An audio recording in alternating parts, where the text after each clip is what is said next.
ഈ അലമാര തുറന്ന് ഞാൻ ലോക്ക് ചെയ്ത സാധനക്കാരപ്പ പുറത്തെടുത്തത്? പറഞ്ഞു കൊടുക്ക്. പറഞ്ഞു കൊടുക്കാനാ? അമ്മയല്ലേ പറഞ്ഞത് അതിന് മൂന്ന് താക്കോലുണ്ട്, അവള് കാണണ്ട് എടുത്തിട്ട് കൊണ്ടുപോയേ. ഓ, ഇപ്പൊ അത് എടുത്തതാണോ തെറ്റ്? എന്തോ ഒരു ഭാഗ്യത്തിന് ബാങ്കിൽ കൊണ്ട് പണയം വെക്കാൻ പോയപ്പോ എന്റെ മോന്റെ ഫ്രണ്ട് ആയിരുന്നു അവിടുത്തെ മാനേജർ. അല്ലെങ്കിൽ ഇപ്പൊ തീഹാർ ജയിലിൽ കിടന്നെ. ബാങ്കിൽ പണയം വെക്കാൻ പോയിന്നോ? ആരോട് ചോദിച്ചിട്ട്? ആരോട് ചോദിക്കേ? ഭാര്യന്റെ സ്വർണം പറയുന്നത് ഭർത്താവിന് അവകാശപ്പെട്ടതാ. അതിനകത്ത് സ്വർണ്ണമാണോ? പുള്ളി മുക്ക് വേണ്ടല്ലേ? ഏടാ, ഞാൻ ഉബാമ പറഞ്ഞതാ. അവൾ പറയുന്നത് കേട്ടില്ലേ? അതിന് മറുപടി കൊടുക്കണ്ടേ?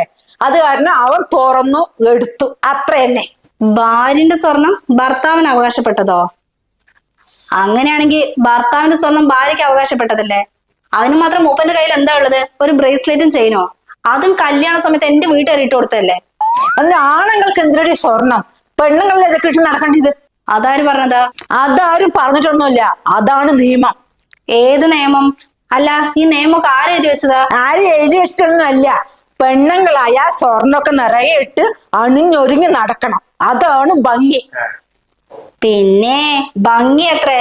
ഇപ്പൊ ഒരു പവൻ സ്വർണത്തിന് തന്നെ കൊടുക്കണം 60,000 മേലെ. GSTയും പണിക്കൂലിയും കൂട്ടി എത്രയാവും പറട്ടാ? അത്രയും പൈസ കൊടുത്ത് ഭംഗിയാണെങ്കിൽ നല്ലതേ ഫാൻസി കടയിൽ പോയിട്ട് റോൾഡ് ഗോൾഡ് വാങ്ങിച്ചിട്ടാ നല്ലത്.